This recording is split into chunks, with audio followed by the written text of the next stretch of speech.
دوستوں، بزرگوں اور بہنوں، اسٹیج پہ موجود تمام مہمانان، سب سے پہلے میں اپنا سلام پیش کرتا ہوں۔ السلام علیکم۔ نحمدہ ونصلی علی رسولہ الکریم۔ اعوذ باللہ من الشیطان الرجیم، بسم اللہ الرحمن الرحیم۔ لا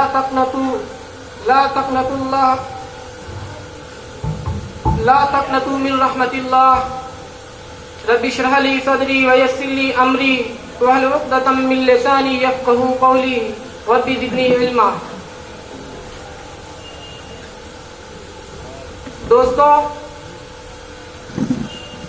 سب سے پہلے میں شکریہ ادا کرنا چاہتا ہوں ماسٹر فیض صاحب کا، جنہوں نے مجھے اس منچ تک لا کے کھڑا کیا، اور قابل تعریف ہے اس عارف دعویٰ سینٹر کے آرگنائزر ڈاکٹر نور الحسن صاحب، جنہوں نے اتنی اچھی پہل کی ہے نوجوانوں کو دین کے قریب کرنے کی، جس کی میں مبارکباد دیتا ہوں۔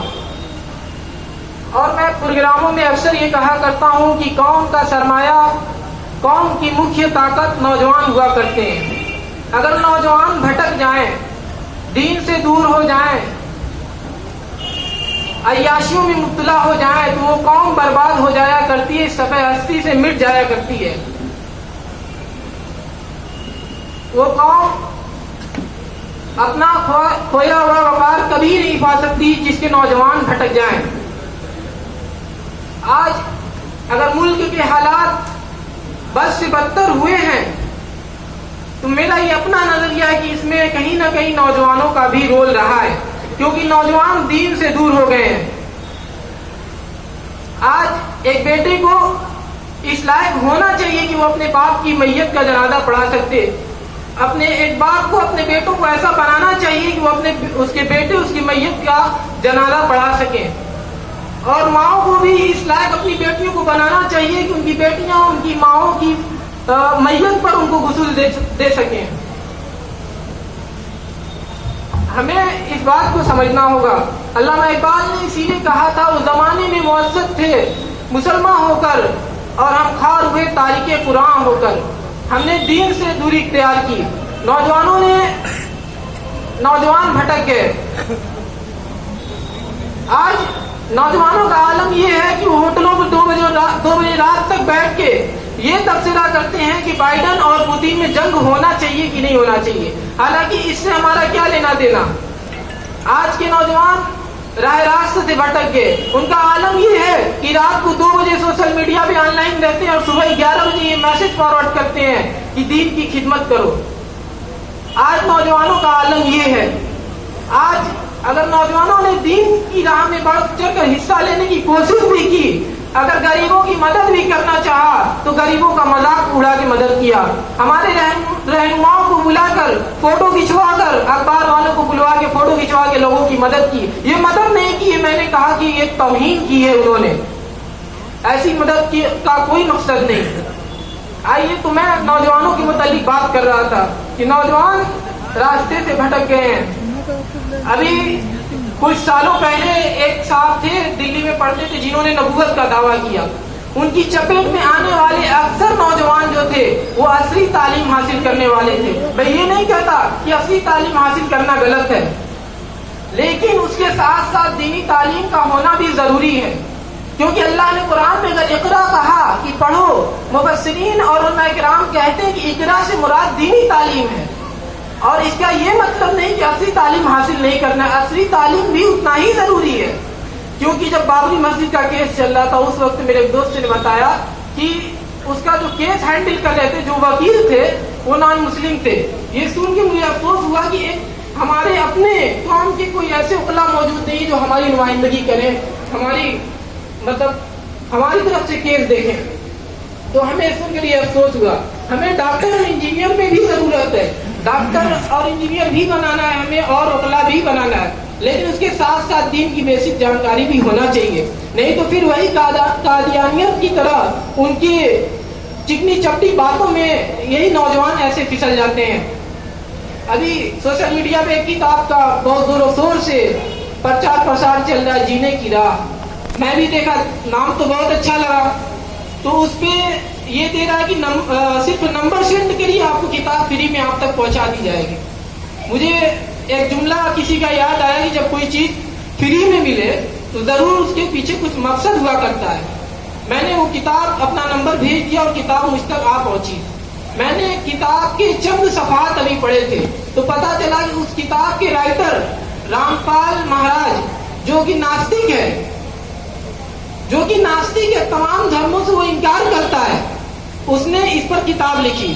میں نے 2-3 صفحات پڑھے تھے, پھر اس کے بعد وہ کتاب کو میں نے جلا دیا کیونکہ اس کو میں زیادہ پڑھنا مناسب نہیں سمجھا.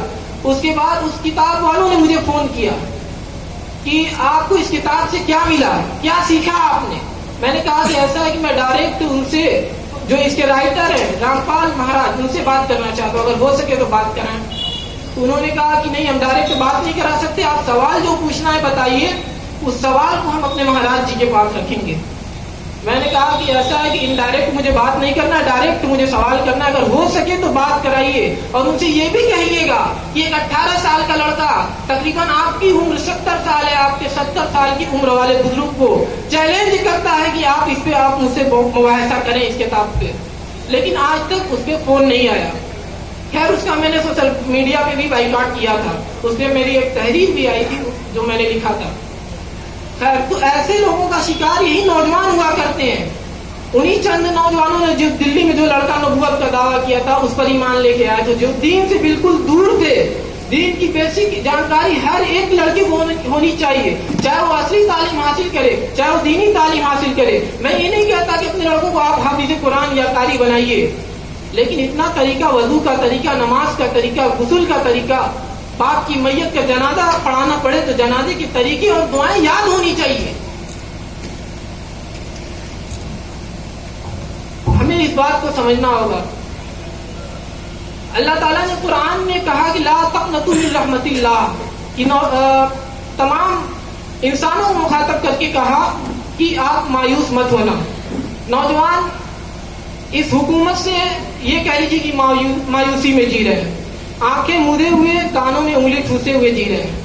انہیں اس ملک کے حالات سے کوئی مطلب نہیں ہے. آج ہماری قوم کہاں سے کہاں چلی گئی, کہاں جا رہی ہے. ہم نے 800 سال یہاں پہ حکومت کی ہے, لیکن آج اس کا کوئی مطلب نہیں. آج ہم شک کی نگاہوں سے دیکھے جا رہے ہیں, آج ہم شک کی نگاہوں سے دیکھے جا رہے ہیں. اور میں نوجوانوں سے یہ کہنا چاہوں گا, بند کرو یہ اپنے ڈھکوسلی بازی, جس کی راہداری اور صحراؤں پر گزرگاہ اجنبی مسافر کی طرح تم جی رہے ہو. تمہیں کیا خبر تمہارا ماضی کیا تھا.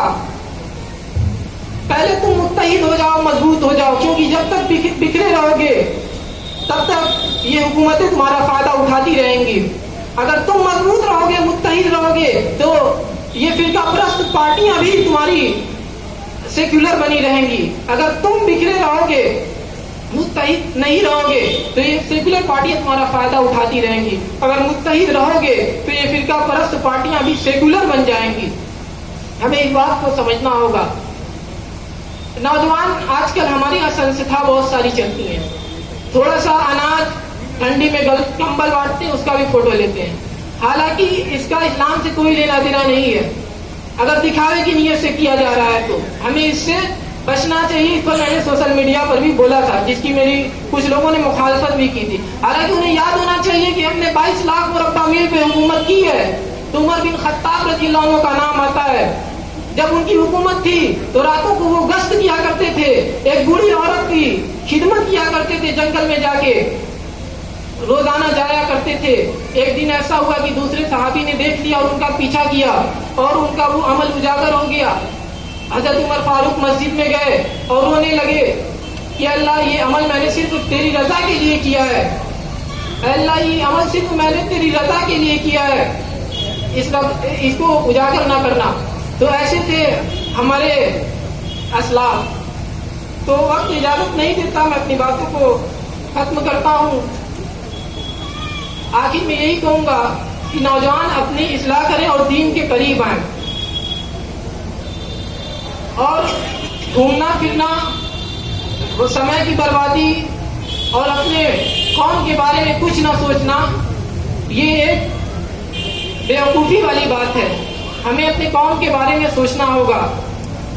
آخر میں اللہ رب العزت سے یہ دعا کرتا ہوں کہ اللہ رب العزت ہندوستان اور اہل ہندوستان میں امن و شانتی کو قائم رکھے اور ہم نوجوانوں کو صحیح راستے پر گامزن کرے اور ہمیں جو بیمار ہیں انہیں شفا کاملہ و عاجلہ عطا فرمائے اور ہمیں جو قرض سے دبے ہوئے ہیں انہیں قرض کی ادائیگی توفیق عطا کرے. آمین. وآخر دعوانا الحمدللہ رب العالمین. بہت اچھے الطاف صاحب.